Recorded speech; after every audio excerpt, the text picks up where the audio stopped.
యావత్ ప్రపంచం artificial intelligence వైపే పరుగులు తీస్తోంది. ప్రతి దేశం ఎంత వీలైతే అంత తొందరగా ఏఐగా మారిపోవాలని చూస్తోంది. ఇక అమెరికాలో అయితే అతిపెద్ద కంపెనీలు ఇప్పటికే బిలియన్ల కొద్దీ డాలర్స్ ఏఐపై పెట్టుబడులు పెడుతున్నాయి.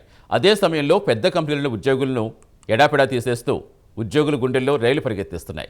మరి ప్రపంచంలో అతిపెద్ద ఆర్థిక వ్యవస్థ చైనాను తీసుకుంటే చైనా కూడా చాప కింద నీళ్ళలో సర్వేగంగా ఏఐపై అడుగులు వేస్తోంది. వీలైనంత త్వరగా ఏఐ ఉత్పత్తులు కూడా ప్రారంభించాలని, ఇక ఉద్యోగుల విషయంలో ఆచితూచి వ్యవహరించాలని కంపెనీలు కోరుతోంది. పెద్ద ఎత్తున ఉద్యోగులను తీసేస్తే వారు రోడ్డున పడతారని, సామాజిక అస్థిరత ఏర్పడుతోందని హెచ్చరిస్తోంది. మరి ఏఐపై చైనా వ్యూహం గురించి ప్రత్యేక కథనంలో మరింత సమాచారం చూద్దాం.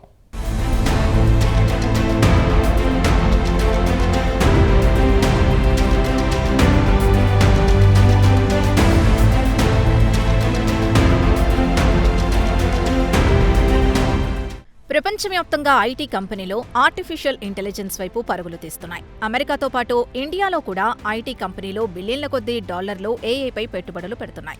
ఉన్న ఉద్యోగుల్ని కూడా పెద్ద సంఖ్యలో ఇళ్లకు పంపిస్తున్నాయి. ఇప్పటికే ఐటీ రంగానికి చెందిన కంపెనీలు లక్షల్లో ఉద్యోగుల్ని తీసేసిన విషయం తెలిసిందే. ఇక ప్రపంచంలోనే అతిపెద్ద ఆర్థిక వ్యవస్థలో చైనా 2వ స్థానంలో ఉంది. అయితే చైనా కంపెనీలకు మాత్రం వినూత్నమైన సవాళ్లను ఎదుర్కొంటున్నాయి. ఇక చైనా ప్రభుత్వం మాత్రం కంపెనీలను వెంటనే ఏఐకి మారిపోవాలని ఒత్తిడి చేస్తూనే, మరోవైపు ప్రొడక్టివిటీని కూడా పెంచాలని చెబుతూనే, మరోవైపు ఉద్యోగుల విషయంలో ఆచితూచి వ్యవహరించాలని హెచ్చరిస్తోంది. ఏఐకి మారిపోతున్నామని చెప్పి ఉద్యోగుల్ని పెద్ద సంఖ్యలో కోత విధించరాదని కోరుతోంది. ఒకవేళ ఉద్యోగులు పెద్ద సంఖ్యలో రోడ్డున పడితే సామాజిక అస్థిరత, అశాంతి నెలకొంటుందని చైనీస్ ప్రభుత్వం కంపెనీలను కోరుతోంది.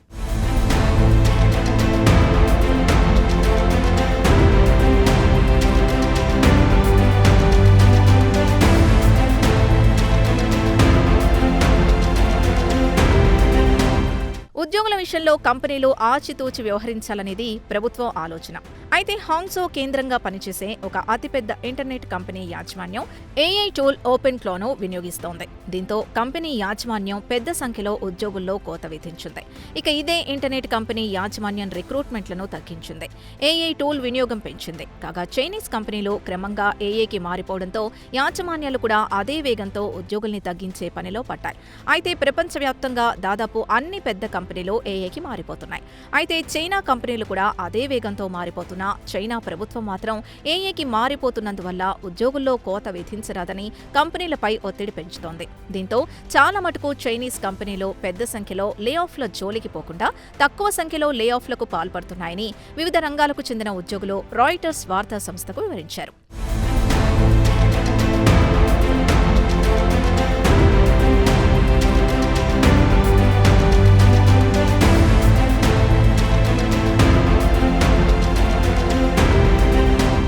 అయితే పాశ్చాత్య దేశాల్లో మాత్రం కంపెనీ ఏఐ మారిపోతున్న క్రమంలో ఉద్యోగులపై పెద్ద ఎత్తున వేటు వేస్తున్నారు.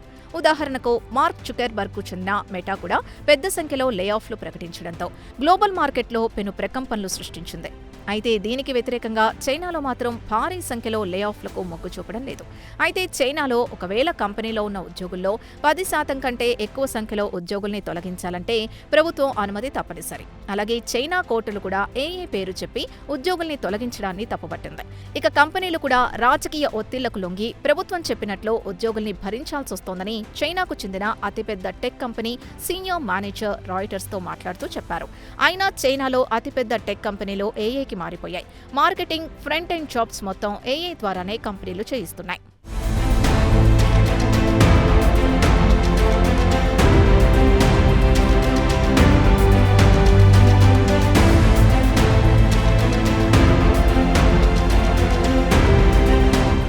ఇక చైనాకు చెందిన అతిపెద్ద ఈ-కామర్స్ కంపెనీ అలీబాబాను తీసుకుంటే క్లౌడ్ డివిజన్ మొత్తం ఏఐ ద్వారా పనులు కానిస్తున్నాయని కంపెనీ ఇంజనీర్ ఒకరు చెప్పారు.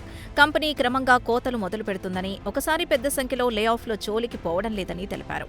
ఇక చైనాకు చెందిన అతిపెద్ద కంపెనీలు ఏఐకి మారిపోయాయని చైనాకు చెందిన కన్సల్టెన్సీ కంపెనీలు కూడా చెబుతున్నాయి. ఇక ఏఐ ద్వారా ప్రొడక్టివిటీ పెరిగితే దానంతట అదే రిక్రూట్మెంట్లు కూడా తగ్గుతాయి. అయితే పెద్ద కంపెనీలు ప్రభుత్వానికి భయపడి పెద్ద ఎత్తున ఉద్యోగుల్లో కోత విధించడం లేదు.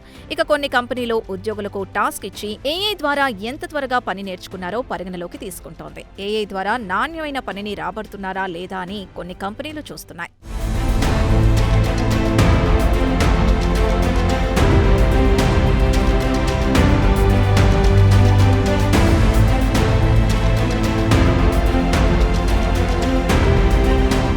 ఇక ఇక చైనాకు చెందిన అతిపెద్ద టెక్ దిగ్గజం డేటా ఇంజనీర్ ఏఐ గురించి మాట్లాడుతూ తమ మేనేజర్ ఈ ఏడాది మార్చిలో తమ ఉద్యోగులకు టోకెన్లిచ్చి వారి పనితీరును మదింపు చేశాడని, వారి పనితీరును సమీక్షించిన తర్వాతే వారికి ప్రమోషన్లు ఇవ్వడం జరుగుతోందని చెప్పారు. ఉద్యోగుల్ని బలవంతంగా ఏఐపై పని చేయిస్తున్నారని, చాలా మందికి ఏఐపై అవగాహన కూడా ఉండదు.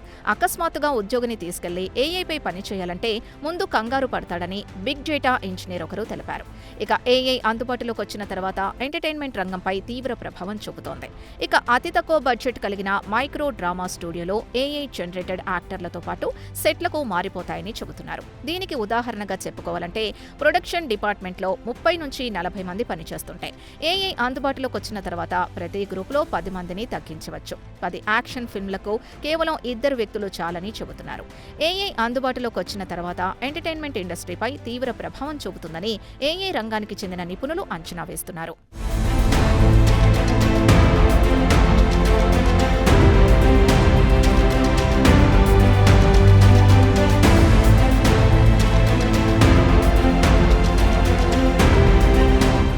ఇక వచ్చే ఏడాది అంటే 2027 నాటికి చైనాలో కీలకమైన రంగాల్లో 70% ఏఐకి మారిపోనున్నాయి.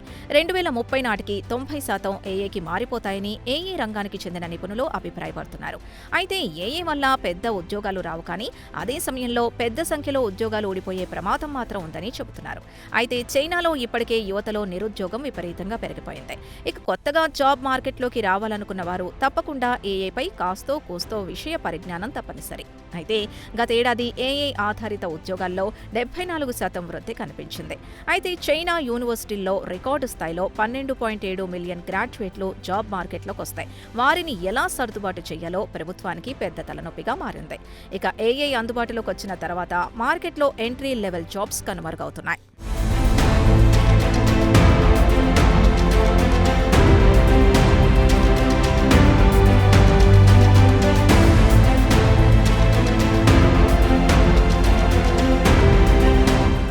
అయితే ఇటీవల సిటీ బ్యాంక్ విడుదల చేసిన నివేదికలో సుమారు 9.6% చైనీస్ ఉద్యోగాలు అంటే 70 మిలియన్ ఉద్యోగులు ఏఐ అందుబాటులోకి వచ్చిన తర్వాత హై రిస్క్లో పడ్డాయని వెల్లడించింది.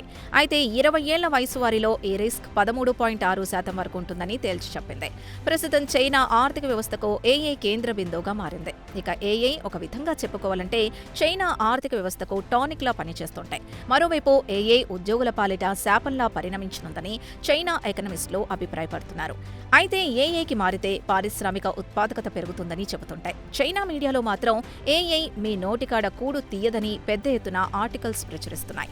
అయితే చైనా అధికారులు మాత్రం ఏఐ వల్ల నిరుద్యోగం ఎంత మేరకు పెరుగుతుందనే అంశంపై అధ్యయనం చేస్తున్నారు.